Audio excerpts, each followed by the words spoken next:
hear a faking? Do you want more sex?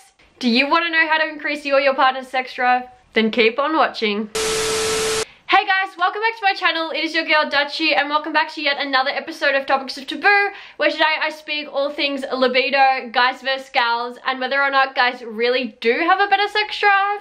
We'll also be delving into how to naturally increase your libido towards the end, so if you do want to see that, then definitely stick around to the end of the video so you can increase your libido. I mean, who wouldn't want to do that, right?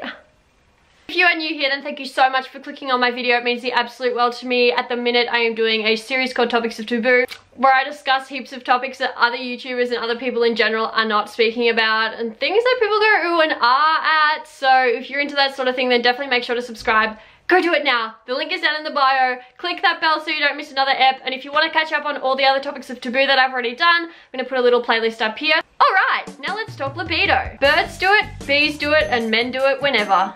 But women only seem to do it if the candles are scented just right and if their partner has done the dishes.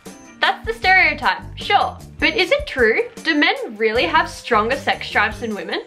Numerous studies have found that the male sex drive is not only stronger, but also a lot more straightforward than a woman's sex drive. In contrast, the sources of the female sex drive are much harder to pin down. Much research into the topic says that sexual desire in women is very sensitive to environment and context. Typically, women do have a lower sex drive in comparison to males because the principle of libido and feelings of lust is testosterone. And yeah, women naturally have less testosterone than men. However, a woman's environment and context can change this greatly. For example, in a new relationship, both adrenaline and dopamine can affect a woman's sex drive and increase it dramatically.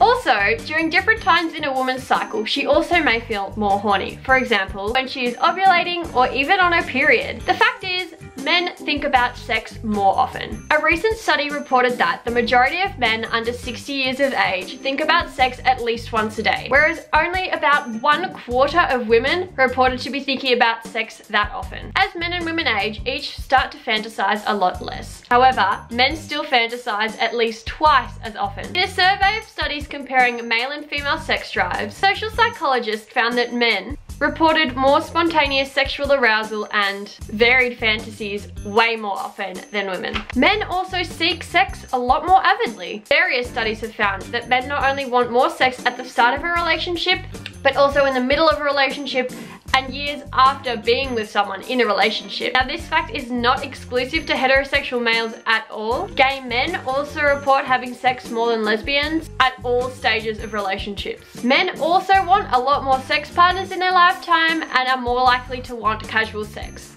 Now, this is all fair to say, and this might be due to the fact that women's turn-ons are a lot more complicated than men. So, what turns a woman on?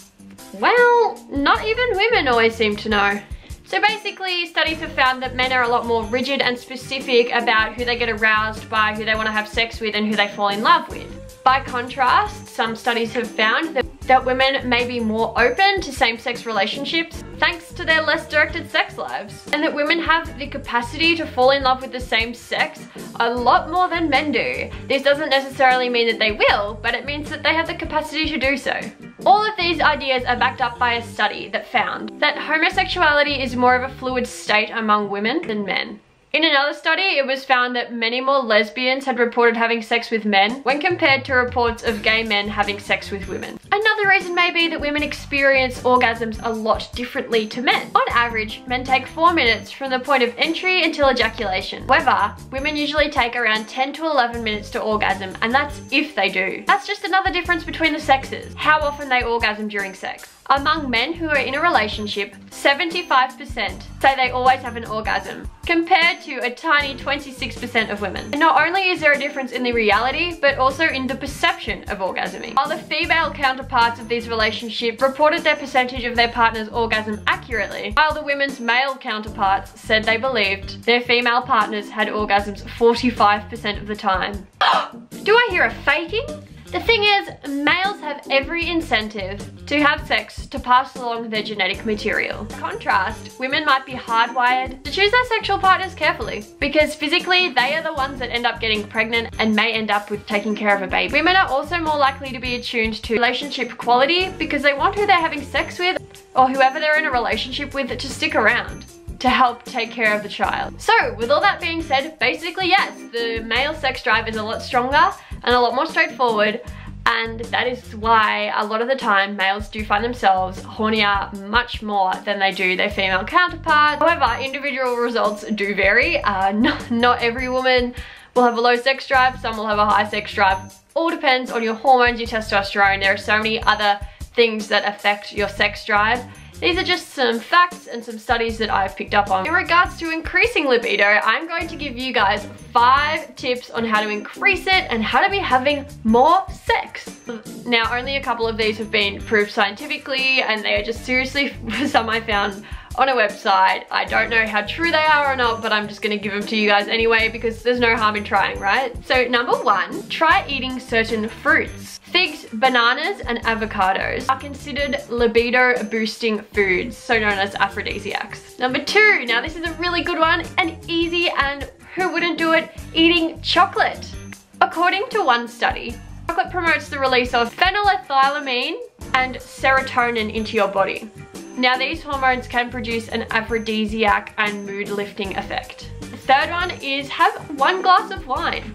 As I'm sure we all know, having too much alcohol can lead to erectile dysfunction, and really you could just get home, be really drunk, and just want to pass out, you know what I mean? Too tired for it, just can't be bothered. So sticking to 1 glass of wine or 1 glass of beer can put you at ease and really increase your chances of becoming intimate. For an interesting fact, get plenty of sleep. Being tired, grumpy, and exhausted all the time is not only going to decrease your libido, but you're also just not going to be feeling, you're not going to feel the need to have sex with someone if you're really tired and just exhausted. You're just going to be like, oh, I just can't be bothered. And number 5, take time to meditate and relieve stress. No matter how healthy you are, being stressed out is definitely going to impact on your sex life. Women are particularly susceptible to the effects that stress can have on their sex life. Whereas men, on the other hand, can often use sex to alleviate stress. And due to this contrast, if a guy is stressed, he'd probably want to have sex, but if a girl is stressed, she's probably not going to want to have sex because, you know, she's stressed. So yeah, if you are stressed and you feel like you haven't been having enough sex lately, or you just feel like you're not in the mood ever and your partner is, then maybe try out some meditating. So that's about all I have for you guys today on libido. Hope you guys enjoyed and found out something interesting. If you guys want me to do any sort of other videos in regards to sex, males versus females, I don't know, anything, comment them down below. I will definitely do them for you. Make sure to give this video a huge thumbs up because it helps me out a lot, and I know to keep doing these topics of taboo, and subscribe to my channel if you haven't already. I see you. Go down and click that subscribe button and click that bell, and I will see you guys in the next Vlogmas on Wednesday. Bye.